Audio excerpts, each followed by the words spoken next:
प्यारे छात्रों, आप सभी का कुमार क्लासेस के यूट्यूब चैनल पर स्वागत है।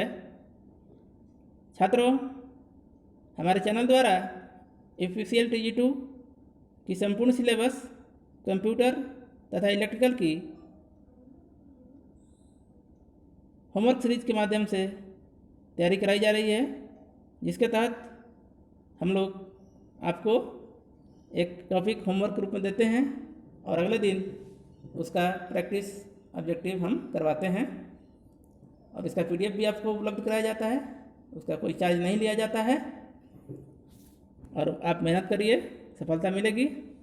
इसी क्रम में आज 13 नंबर सेट कंप्यूटर के साथ उपस्थित हैं और इस चैप्टर में टोटल 20 क्वेश्चन सिलेक्ट किया गया है और इसका कट ऑफ होगा 12।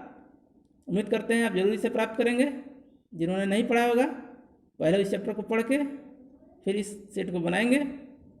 चलिए, चैनल को सब्सक्राइब कर दीजिएगा, शेयर करिएगा। आज का पहला क्वेश्चन है, नए छात्रों के लिए भी एक सूचना है कि आप भी इससे जुड़ सकते हैं और अपनी बेहतर तैयारी कर सकते हैं। आपको फ्री में PDF भी उपलब्ध होगा। इसके लिए आप कमेंट सेक्शन में अपना व्हाट्सएप नंबर डाल दीजिए, आपको मिल जाएगा। पहला क्वेश्चन है आज का कि निम्न में से पहला क्वेश्चन है, निम्न में से कौन कंप्यूटर को टेलीफोन लाइन का प्रयोग करके डाटा अंतरित करने की अनुमति देता है? Keyboard, CPU, modem, printer. तो आंसर होगा मॉडेम, सी। कीबोर्ड जो होता है जानते होंगे आप, इनपुट डिवाइस है। CPU क्या है? CPU को ब्रेन कहा जाता है और प्रिंटर भी क्या है? आउटपुट डिवाइस है। लेकिन कीबोर्ड डाटा एंटर करता है, CPU उसको प्रोसेस करता है और प्रिंटर आउटपुट देता है। लेकिन मॉडेम जो होता है वो क्या करता है? कंप्यूटर को और टेलीफोन लाइन को जोड़ता है, जिससे हम कोई भी डाटा को इंटरनेट के माध्यम से हस्तांतरित कर सकते हैं। आंसर क्या होगा? मॉडेम। क्वेश्चन नंबर 2 है, ऑप्टिक्स फाइबर किस सिद्धांत पर कार्य करता है? पूर्ण आंतरिक परिवर्तन के आधार पर, अपवर्तन के आधार पर, प्रकीर्णन के आधार पर, व्यक्तीकरण के आधार पर। आंसर ए हो जाएगा, पूर्ण आंतरिक परिवर्तन के आधार पर। ऑप्टिक फाइबर क्या है? ऑप्टिक फाइबर डाटा संचरण के लिए, नेटवर्किंग के लिए एक केबल है।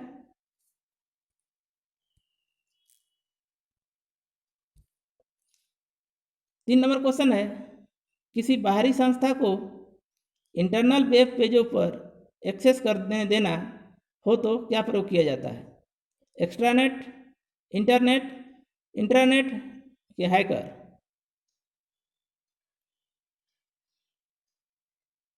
तो क्या होगा? इंटरनेट आंसर होगा। इंटरनेट क्या है? वाइन का एक उदाहरण है, वाइड एरिया नेटवर्क का। और इंटरनेट क्या है? ये किसी बाहरी संस्था को इंटरनल वेब पेज पर एक्सेस देने को क्या कहते हैं? हम इंटरनेट कहते हैं।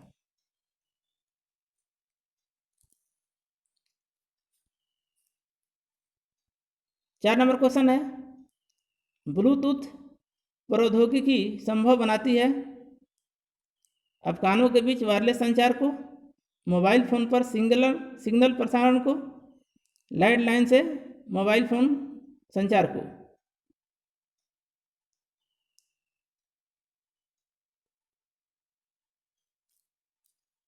यहाँ कानून नहीं होगा, उपकरण होगा। उपकरणों के बीच क्या करता है? ब्लूटूथ उपकरणों के बीच वायरलेस संचार को संभव बनाता है।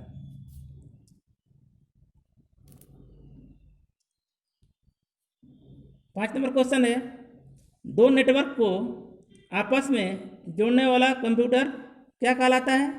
लिंक, सर्वर, गेटवे या ब्रिज? तो गेटवे कहा जाता है। 6 नंबर क्वेश्चन है, सर्वर कंप्यूटर वे होते हैं, गलत हो गया है, सर्वर कंप्यूटर होते हैं जो डैश द्वारा जुड़े दूसरे कंप्यूटर को रिसोर्स प्रदान करते हैं। तो क्या होगा answer? Mainframe option A, network option B, supercomputer option C और क्लाइंट ऑप्शन डी। इसे नेटवर्क कहते हैं। सर्वर क्या होता है? नेटवर्क द्वारा जुड़े कंप्यूटर को रिसोर्स प्रदान करता है। ये भी क्वेश्चन पूछ सकता है आपसे कि किसी कंप्यूटर आपस में जुड़े हैं तो उसको रिसोर्स कहाँ से मिलती है? तो सर्वर कंप्यूटर द्वारा। 7 नंबर क्वेश्चन है, निम्नलिखित में से कौन सा एक छोटा सिंगल साइट नेटवर्क है? लैन, DSL, रैम, USB। तो कौन है? लैन है। इसका फुल फॉर्म क्या होता है? Local area network. और इसका जो रेंज होता है वो 1 किलोमीटर होता है। यह प्रायः किस में क्या किया जाता है? किसी ऑफिस, फैक्ट्री या विश्वविद्यालय में के क्षेत्र में प्रदान किया जाता है। लेकिन यहीं देख लीजिए थोड़ा सा, यहाँ पर अगर ऑफिस कैंपस का नाम दे देगा तो क्या हो जाएगा? कैंपस नेटवर्क भी कहा जा सकता है इसको। कैंपस नेटवर्क भी क्या है? लैन का एक उदाहरण है। इंटरनेट क्या है? वाइड एरिया नेटवर्क उदाहरण है। उसी तरह जितने भी लोकल स्तर पर होते हैं, वो किसी कैंपस में हो या किसी फैक्ट्री में हो, वो सब लैन लोकल एरिया नेटवर्क के उदाहरण हैं।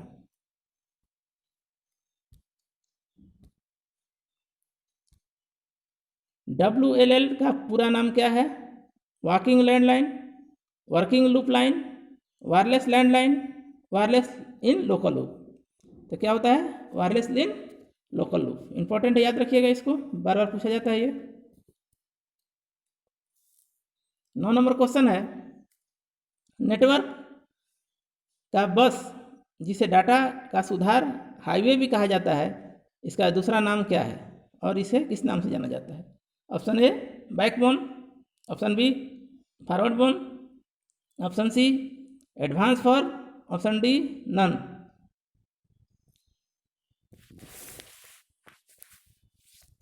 इसे बैकबोन कहा जाता है।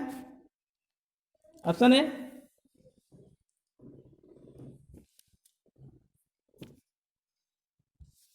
10 नंबर क्वेश्चन है, मॉडेम को संचार माध्यम तथा कंप्यूटर के बीच जोड़ा जाता है किस माध्यम से?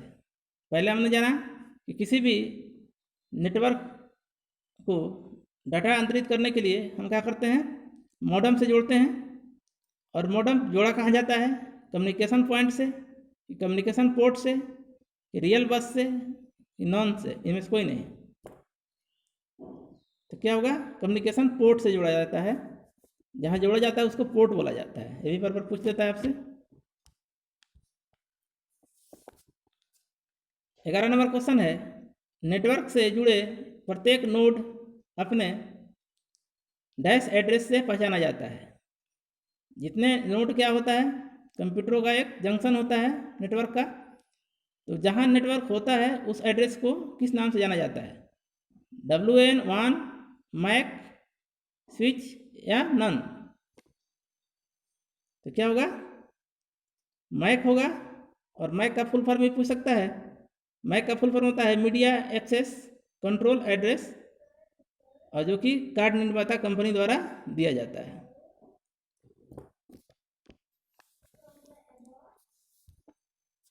बैकबोन संबंधित है हार्डवेयर से, सॉफ्टवेयर से, साइबर क्राइम से, इंटरनेट से। तो इंटरनेट आंसर होगा।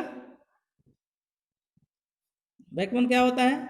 सभी कंप्यूटरों के समूह को क्या करता है? नेटवर्क प्रदान करने वाला सर्वर का काम करता है।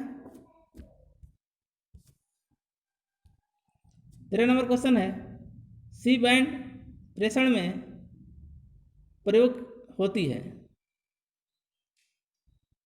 3 gigahertz, 4 gigahertz, 5 gigahertz, 6 gigahertz. 6 gigahertz होती है। अगला क्वेश्चन है, और इसके बारे में और जान लीजिए। सी बैंड जो होता है 6 गीगाहर्ट आवृत्ति पर उपग्रह की ओर छोड़ा जाता है। और उपग्रह से जो वापस आता है फ्रीक्वेंसी वो 4 गीगाहर्ट्ज होता है।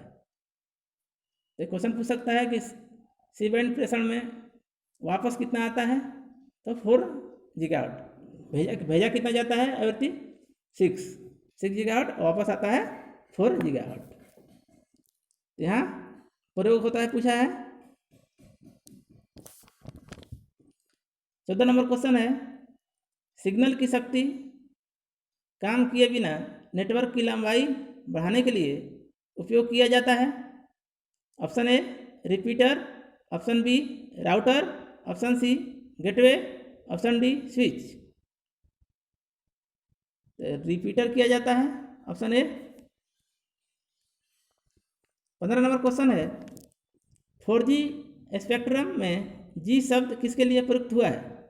Option A global, option B government, option C generation, option D Google. तो जी मतलब जनरेशन, 2G 5G 6G जितना भी हो। अभी 5G आने की प्लान चल रही है, 4G तो आप यूज कर ही रहे हैं।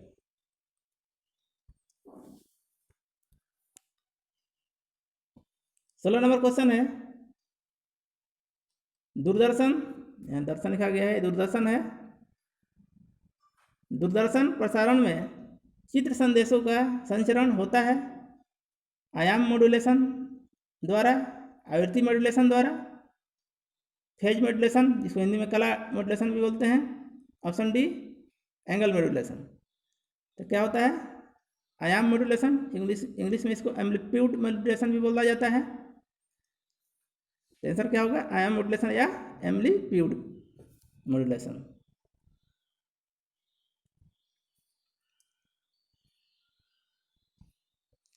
सत्रह नंबर क्वेश्चन है,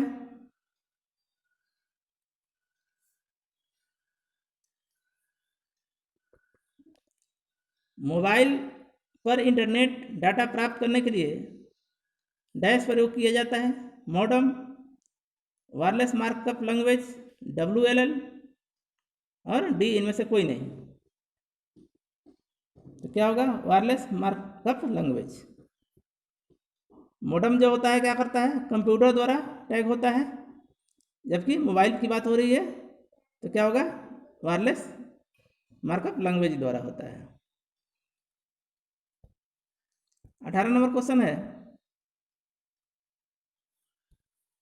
निम्न में से कौन सा मॉडम का प्रकार नहीं है।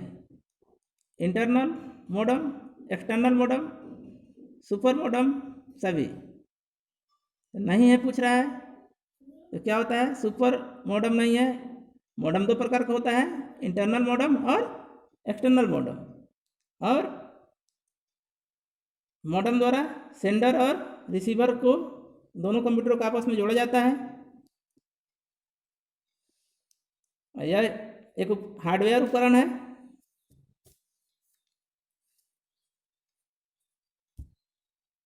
दो प्रकार का होता है, इंटरनल और एक्सटर्नल, सुपर मॉडम कोई नहीं होता है।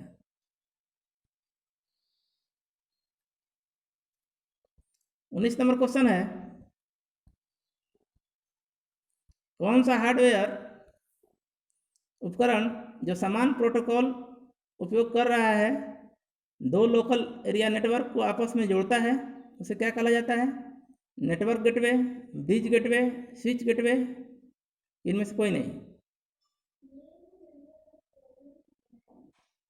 तो क्या होता है इसको ब्रिज गेटवे बोलते हैं, ब्रिज। स्विच क्या होता है, स्विच जो है एक हार्डवेयर है जो डाटा को फिल्टर करता है। ये भी पूछ सकता है, याद रखिएगा स्विच क्या करता है, स्विच नेटवर्क, स्विच एक हार्डवेयर है जो डाटा को फिल्टर करता है। 20 नंबर जो क्वेश्चन है, वायरलेस एक्सेस पॉइंट को डैश कहा जाता है, हॉट स्पॉट कहा जाता है, WLL कहा जाता है, सिम कहा जाता है, कि CDMA कहा जाता है। तो हॉट स्पॉट कहा जाता है। हॉट स्पॉट क्या होता है, वह स्थान होता है जहाँ से वायरलेस नेटवर्क द्वारा इंटरनेट सेवा प्रदान की जाती है। आप इसका प्रयोग भी करते होंगे। तो इस तरह ये 20 क्वेश्चन खत्म हुआ। जिसको नहीं याद होगा वो याद कर लेंगे, इम्पोर्टेंट है, इसे आपके एग्जाम में पूछे जाने की संभावना ज़्यादा है। और फिर हम आज शाम तक होमवर्क आपको देंगे कल के लिए। और इलेक्ट्रिकल का भी वीडियो शाम तक अपलोड हो जाएगा। तो देखते रहिए, मेहनत करिए, सफल होंगे। स्वच्छ रहिए, सुरक्षित रहिए। धन्यवाद।